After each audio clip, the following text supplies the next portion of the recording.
갈라디아서 4장. 이 말이 무슨 뜻인지 말씀드리겠습니다. 상속자가 미성년일 때는 종보다 나을 것이 없습니다.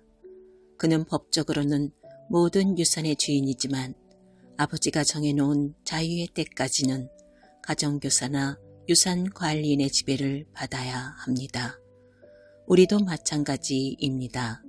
우리도 어릴 때에는 유치한 교훈, 이 세상의 가정교사와 유산관리인에 둘러싸여 종처럼 명령을 받았습니다. 스스로 행동을 결정할 권한이 없었습니다. 그러나 정하신 때가 찾아 아버지 하나님은 자기 아들을 보내셔서 우리와 마찬가지로 여자에게서 태어나게 하시고 율법의 제약을 받게 하셨습니다. 그것은 율법에 사로잡힌 우리와 같은 사람들을 건지시기 위해서였습니다. 그 결과로 우리는 자유인이 되어 정당한 상속자의 권리를 누릴 수 있게 되었습니다. 이제 여러분은 하나님의 자녀로 완전히 입양되었다고 자신 있게 말할 수 있습니다. 하나님께서 자기 아들의 영을 우리의 삶에 보내셔서 아빠, 아버지라 부르도록 하셨으니 말입니다. 하나님과 친밀한 대화를 나눌 수 있는 특권을 가졌으니 여러분은 이제 종이 아니라 자녀입니다. 그리고 자녀이면 유산을 완전히 물려받을 수 있는 상속자이기도 합니다. 전에 여러분이 하나님을 개인적으로 알지 못하던 때에는 신성과는 아무 상관이 없는 신들에게 종노릇했지만 이제는 진짜 하나님을 알게 되었습니다. 아니, 하나님께서 여러분을 알아주셨습니다. 그러니 어찌 다시 종이 호랑이들에게 굽실거릴 수 있겠습니까? 그런데도 여러분은 특정한 날과 절기와 해와 관련된 모든 전통과 금기와 미신을 두려워하며 꼼꼼히 지키더군요. 여러분과 함께 있으면서 기울인 나의 모든 수고가 연기처럼 사라질까 두려울 따름입니다.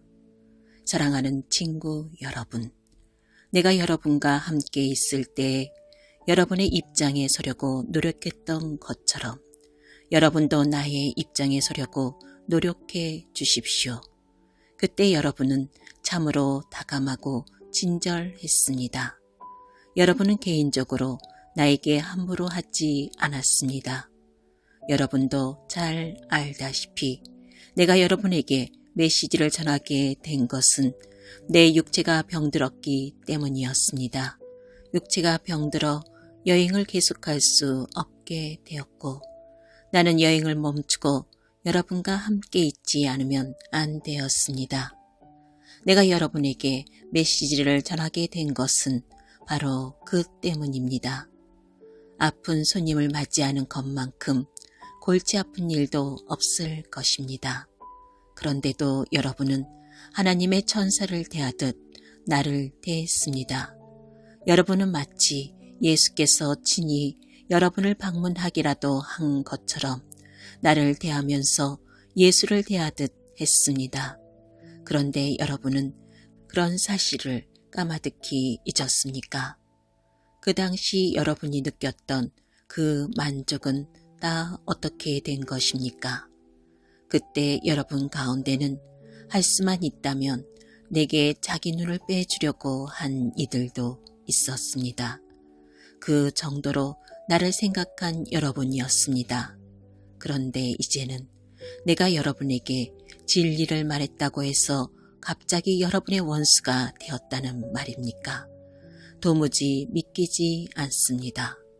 저 이단 교사들이 여러분에게 장강서를 늘어놓으면서 아첨을 떨고 있지만 그들은 더러운 동기에서 그렇게 하는 것입니다.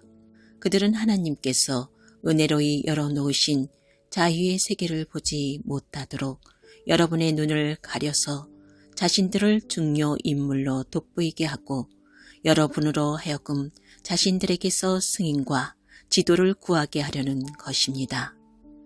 선을 열심히 행하는 것은 내가 여러분과 함께 있을 때뿐만 아니라 언제든지 좋은 일입니다.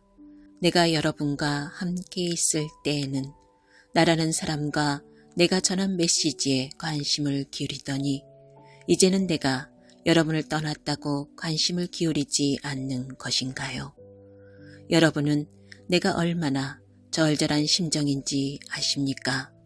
이 심정은 그리스도의 생명이 여러분의 삶 속에서 드러날 때까지 계속 이어질 것입니다. 나는 지금 상고를 겪는 어머니와 같은 심정입니다. 오, 여러분과 함께 있다면 좋겠습니다. 그렇다면 이렇게 좌절감에서 터져 나온 냉담한 편지 형식의 글을 보내지 않아도 되었을 테니까요. 율법에 흠뻑 빠진 여러분, 내게 말해 보십시오. 여러분은 율법을 자세히 살펴보았습니까? 기억하겠지만 아브라함에게는 두 아들이 있었습니다. 하나는 여종의 아들이고 다른 하나는 자유인 여인의 아들입니다. 여종의 아들은 인간적인 묵인 아래 태어났고 자유인 여인의 아들은 하나님의 약속으로 태어났습니다. 이것은 지금 우리가 다루고 있는 주제를 잘 설명해 줍니다. 그 두 출생 방식은 하나님과 관계를 맺는 두 가지 방식을 가리킵니다. 그중 하나는 아라비아의 시내산에서 생겨난 방식입니다. 그것은 지금도 예루살렘에서 계속되고 있는 것과 일치하는 삶, 곧 끊임없이 종을 만들어내는 종의 삶입니다. 바로 하갈의 방식입니다. 반면에 우리 눈에 보이지 않는 예루살렘, 곧 자유로운 예루살렘이 있는데 그 예루살렘이 바로 우리의 어머니입니다. 이는 다름 아닌 사라의 방식입니다. 이사야가 기록한 것을 기억해 보십시오. 즐거워하여라, 아이를 낳지 못하는 여인아. 환성을 올려라, 상고를 겪어보지 못한 여인아. 아이를 낳지 못하던 여인의 자녀가 선택받은 여인의 자녀보다 훨씬 많기 때문이다. 친구 여러분, 여러분은 이삭과 같은 약속의 자녀라는 것이 분명하지 않습니까? 하갈과 사라의 시대에는 부정한 묵인 아래 태어난 아이 이스마엘이 신실한 약속으로 성령의 능력으로 태어난 아이 이삭을 괴롭혔습니다. 여러분이 지금 예루살렘 출신의 이단자들에게 괴롭힘을 받는 것은 바로 그런 일의 되풀이라는 점이 분명하지 않습니까? 우리가 어찌해야 하는지 성경은 이렇게 말하고 있습니다. 여종과 그 아들을 내쫓아라. 종의 아들은 자유인 아들과 함께 상속을 받을 수 없기 때문이다. 그렇다면 분명하지 않습니까? 우리는 여종의 자녀가 아니라 자유인 여인의 자녀입니다.